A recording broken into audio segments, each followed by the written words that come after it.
our big story now. This week, the House committee investigating the January 6th attack on the U.S. Capitol will begin holding public hearings.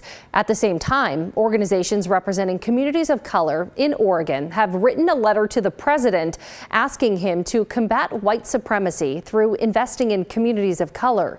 And while white supremacy might not immediately conjure thoughts of the insurrection, experts say there is a connection.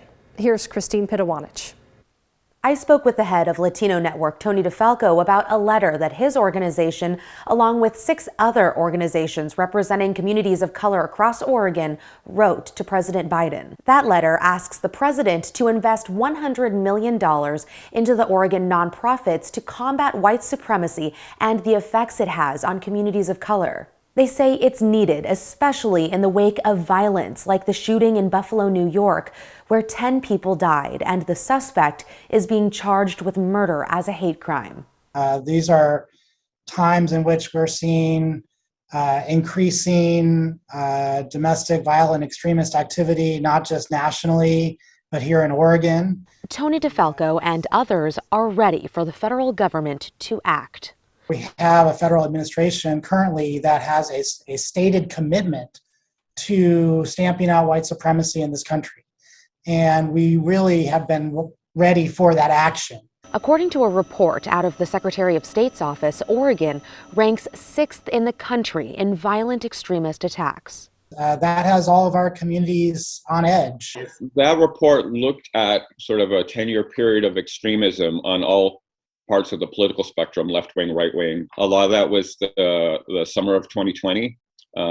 So there was a fairly even divide. Even so, Randall Blazak, chair of the Oregon Coalition Against Hate Crimes, says the Pacific Northwest, and Oregon in particular, does have a long history with white supremacy, going back to the founding of the state.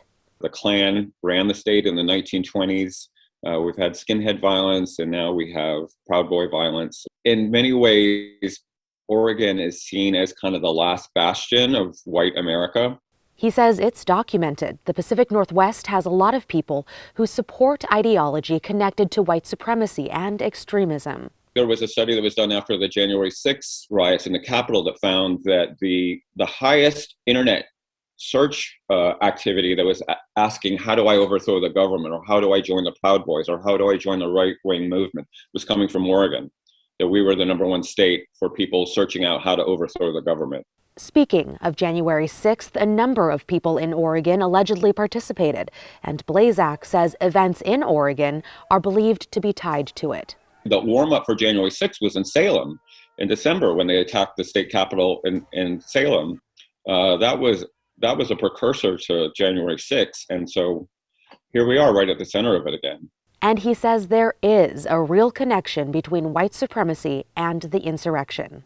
January 6th wouldn't have happened if there hadn't been the kind of permission to blame COVID on Asians and talk about immigration from the southern border as an invasion, and all the kind of racist dog whistles that really ginned up the white supremacist movement and pushed more people into that funnel. Here's the deal with that funnel he's talking about. At the top are issues like government overreach or immigration. Now, generally speaking, people who are concerned about those types of things probably wouldn't consider themselves white supremacists, right? But Blazak says for some, it can be a slippery slope. Where there are these levels to the funnel. At the top, are these relatively mainstream issues, gun rights and COVID lockdowns. And then it becomes a hatred of the government. And then it becomes a conspiracy theory that the government, is controlled by other people. Then he says conspiracy theories can target groups of people. And then that conspiracy theory becomes an anti-Semitic conspiracy theory, is sort of stealth racism. I'm not a racist, but... At the bottom of the funnel are the people who have bought into conspiracy theories masked as truth on the internet, and they may choose violence. This notion we own this country, our country is being taken away from us by them. But that's why those of us in my community, our hair is on fire, because there is a real threat from these groups. And that threat can look like different acts of violence, some of which can impact communities of color. People carrying trauma from what they've seen happen to other people who look like them. The bottom line is, yeah, we have a history here. It's a real problem. Oregon is at the center of a lot of this stuff, but the impact on the community is widespread and deep. Blazak, who has studied and taught college courses on hate crimes and extremism, says around the world, authoritarianism is on the rise. And while many of us believe our democracy is immune to it, he says it's not guaranteed. Christine Pitawanich, KGW News. Let's take a closer look at Oregon's history of white supremacy. It goes all the way back to before Oregon was even a state. In the 1800s, the government of the Oregon Territory passed what were called black exclusion laws. Black people were not allowed to settle in the territory or own any property. Those laws became part of the Constitution when Oregon became a state in 1859. Voters eventually repealed those laws in 1926, but the actual language was not removed from the state constitution until 2002. And at the time, 30% of voters wanted to keep that racist language in. In the early 1900s, the Ku Klux Klan was booming in Oregon. Oregon actually had the largest KKK membership per capita in the entire country. And they helped get racist politicians elected, including Governor Walter M. Pierce in 1922.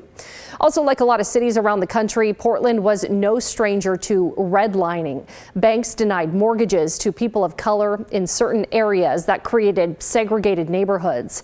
Take a look. This map shows how Portland was divided up back in 1940. Those red areas, those were labeled hazardous because of, quote, undesirable populations. The federal government banned the practice of redlining in the 1970s after the civil rights movement, but the effects of it are still doing resounding harm to this day.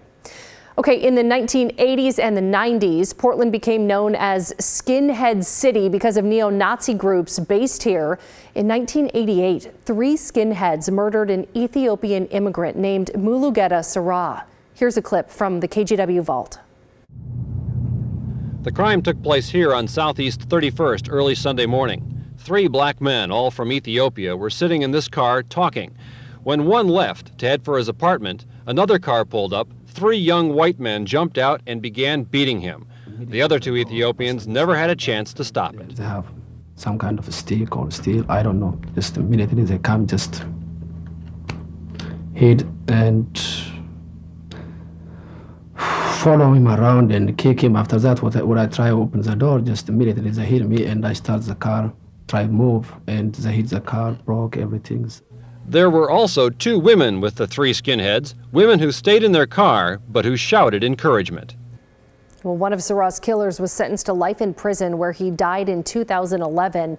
The other 2 got shorter sentences and are both out of prison. In fact, last year, reporters with the Oregonian and Willamette Week spotted one of those men at a pro-Trump demonstration outside the Oregon State Capitol. That was on January 6th, 2021. He was also seen at a Proud Boys rally in Portland in 2020.